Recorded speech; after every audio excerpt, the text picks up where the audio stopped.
Hello there and welcome to Bo Beats. Today we're checking out this little audio interface here called EVO 4. It's made by Audient. They sent it over for me to check out, and in this video we're gonna take a little look at it, see if it's any good. Now let's start with a little overview. This is a 2 input, 2 output audio interface. So we have 2 XLR connectors here on the back, for example for microphones or for line level signals, and then you have 2 outputs on the back for monitors, and you have a USB-C connection here as well that you use to power the device. So you don't need any external power, it powers right off your computer. You also have a headphones jack and an instrument input. On the top here we have the big dial that you use to set different levels. For example, with one press here you can set the level for the main volume. With a press over here you can set the monitor mix, so when it's over here you're hearing only the computer. Set it to the middle here to 12 o'clock and you hear 50% from the computer, 50% from the input, and over here it's only the inputs that you're monitoring. Over on this side we have input 1, you can set the level, input 2, and 48 volts phantom power. And you set it individually, so channel number 1, phantom power, channel number 2, phantom power. You can see you can phantom power both of them at the same time. This audio interface can record 24 bits up to 96 kilohertz. What about the price? Well, it's priced around $130 for the EVO 4, and later there will be an EVO 8, a larger 4x4 interface as well. Now this puts the EVO 4 in a price segment that is quite populated actually. We have, for example, the Focusrite interfaces, the Native Instruments interfaces. So the question of course becomes, what's unique about this audio interface? Well, it has one feature which is quite interesting. It's this smart gain function. Basically, you press the smart gain, you press a channel and press it again, and now it starts to listen to the input and sets the gain accordingly. Now, at first I thought it was just a gimmick, then I tested it out and it's actually functioning pretty well. I don't think it's a major selling point for anybody who's been around an audio interface for some time, because it's not very hard, it's not rocket science to set the gain for an input. But I do think that for somebody starting out making music, it's actually quite nice because it makes sure that you don't clip your recordings.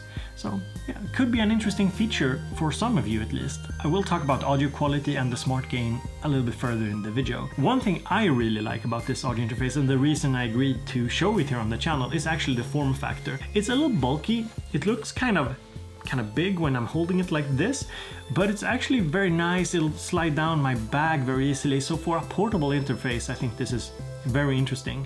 I really like that there are so few knobs that I can break off, so this is something that I'll probably use as my go-to portable interface, just throwing it in the bag. But speaking of the build of it, while I do really like the design, I like the clickiness of the buttons, I like the responsiveness of these LEDs here, it's easy to see what's going on, you can monitor the volume as well using it, it's very clear what's going on. While I like all of this, I'm not a big fan of the plastic, to be honest. The plastic looks better on camera than it feels. I think it's a pretty thick plastic, I think it can take a beating, but if you look here, look closely. So, I'm gonna see if I can do it.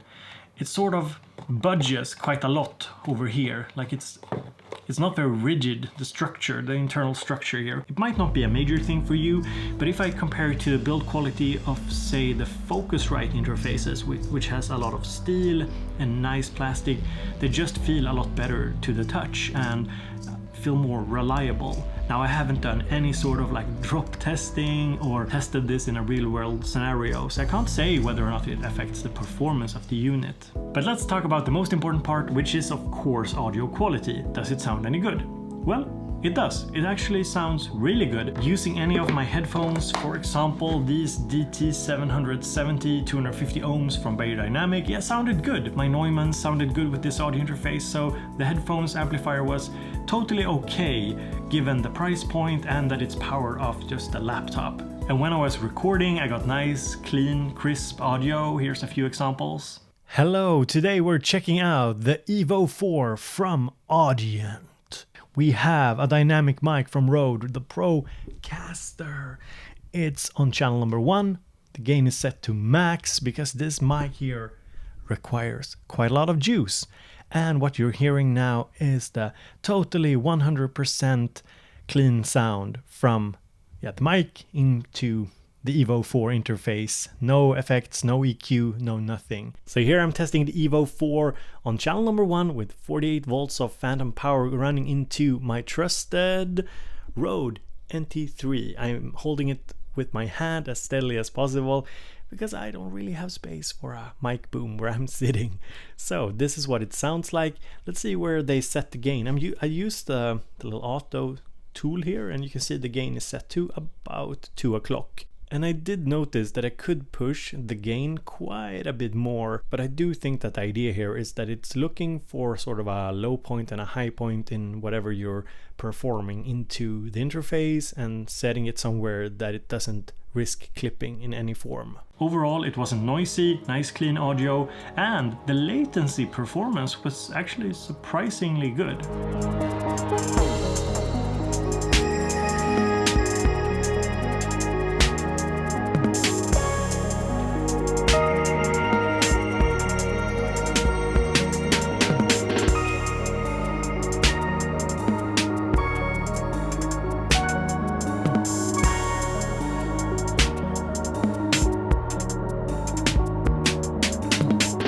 I have more expensive audio interfaces that would struggle at 64 samples with a project like that. So should you buy this audio interface or not? Well, there's a ton of competition in this price segment.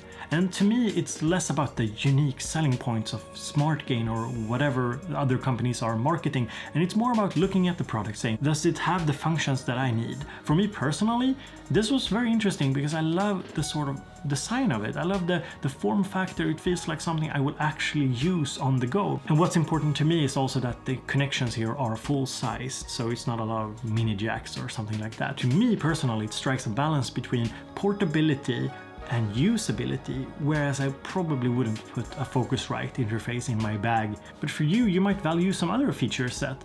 So I think it's more about looking at that rather than worrying about like audio quality, because most of these interfaces are good for the money. But the EVO 4 from Audient is definitely worth checking out.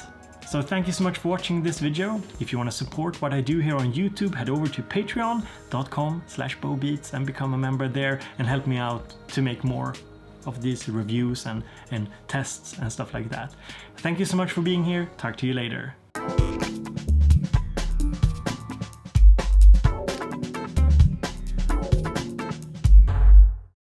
Hello there and welcome to Bow Beats. Today we are... Nej, inte ens på de andra kamerorna. Den här kameran ska vi vara på också.